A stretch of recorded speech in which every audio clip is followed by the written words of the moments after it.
Welcome Shaolin kung fu Tamil Nadu. நான் kung fu பயிற்சியாளர். Kung fu கலையை வந்து கற்றுக்கிறதுக்கு யாராவது பேர் புரிஞ்சு அப்படின்னா உங்களுக்கு வந்து நீங்கள் வந்து ஊருக்கு நான் வந்து ஊரில் ரொம்ப நாளாக போயிட்டு இருந்தேன். அதுக்கப்புறம் ஒரு குறிப்பிட்ட ஒரு பெல்ட்டுக்கு மேலே, அதாவது ஒரு எல்லோ பெல்ட் மேலே, ஆரஞ்சு பெல்ட் மேலே, இல்லை க்ரீன் பெல்ட் வரைக்கும் வாங்கியிருக்கேன்.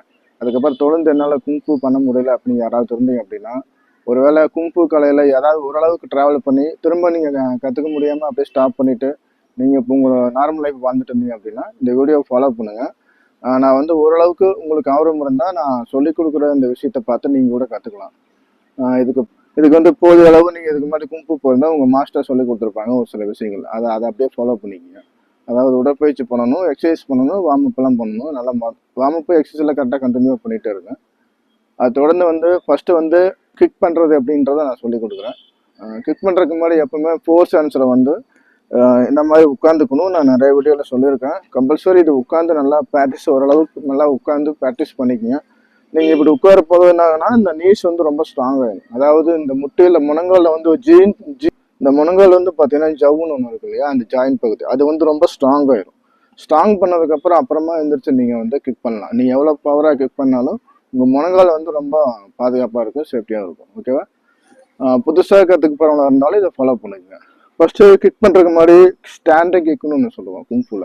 ஸ்டாண்டிங் கிக் அப்படின்னா ஒரு லெக்கை வந்து பின்னாடி போட்டுக்கணும், ஒரு லெக்கை வந்து முன்னாடி வச்சுக்கணும். சரியா? இப்படி வச்சுக்கோங்க. முன்னாடி கால் நல்லா டவுன் பண்ணிக்கோங்க. உங்கள் ரெண்டு கை ரொம்ப ஸ்ட்ராங்காக கிரிப்பாக பிடிச்சிக்கணும். ஓகேவா?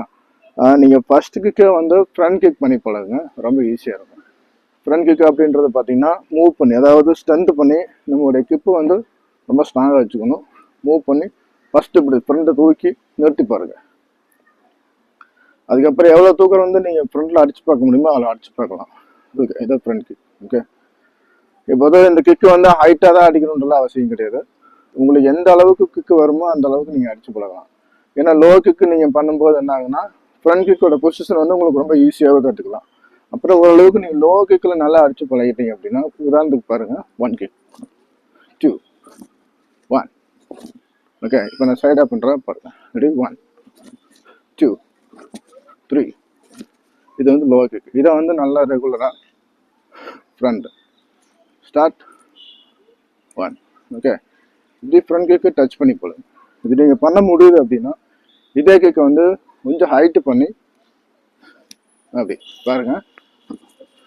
1 2 3 4 5. இப்படி பண்ணலாம். நல்லா பாருங்க.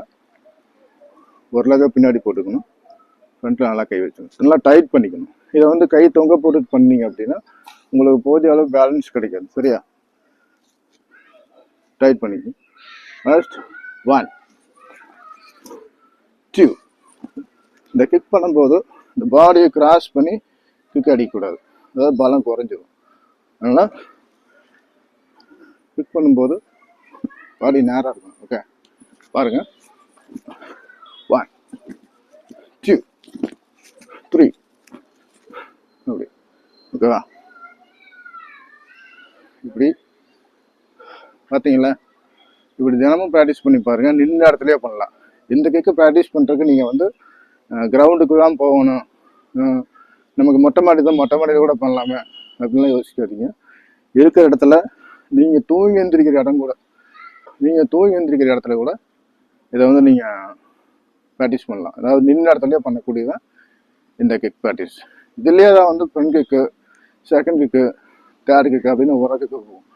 ஸோ எல்லா கிக்குமே நின்ற இடத்துலையே ப்ராக்டிஸ் பண்ணலாம். ஓகே, தொடர்ந்து பாருங்கள். உங்களுக்கு வந்து குங்ஃபுல இருக்கிற கிக்ஸ் எல்லாம் எப்படி அடிப்படையிலேருந்து சொல்லி பண்ணணுன்றதை நான் சொல்லிக் கொடுக்குறேன். நான் செஞ்சு காட்டுறேன், நீங்கள் அதை பார்த்து பழகிங்க.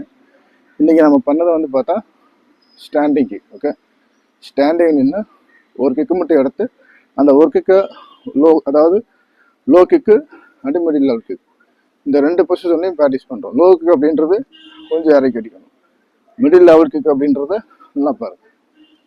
இந்த மாதிரி இது மிடில் லெவல் பவராக அப்படி அடிக்கணும். இது ஃப்ரண்ட் கிக், இது மிடில் லெவல். ஓகே, தினம் இதை ஃபாலோ பண்ணுங்கள். நீங்களும் ஓரளவு மார்ஷல் ஆர்ட்ஸை கற்றுக்கலாம். Okay, thank you. தொடர்ந்து வீடியோ பாருங்கள்.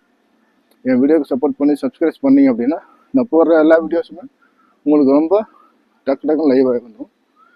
குங்ஃபுல இருக்கிற ஒவ்வொரு கிக்கையும் எப்படி பண்ணுறதுன்னு நான் சொல்லி கொடுக்குறேன். நான் செஞ்சு காட்டுறேன், நீங்கள் அதை அப்படியே ஃபாலோ பண்ணிங்க. அடிப்படையில் ஸ்டாண்டு கிக்கு. இப்போ அடுத்து நம்ம பார்க்க போகிறது மூவ் கிக். அடுத்து வந்து நம்ம மூவ் கிக் பார்க்க போகிறோம். மூவ் கிக் அப்படின்றத நான் அடுத்த கிளாஸில் சொல்லித்தரேன். அடுத்த வீடியோவில் நான் போடுறேன். ஓகே, நான் செஞ்சு காட்டுறேன். Okay, thank you.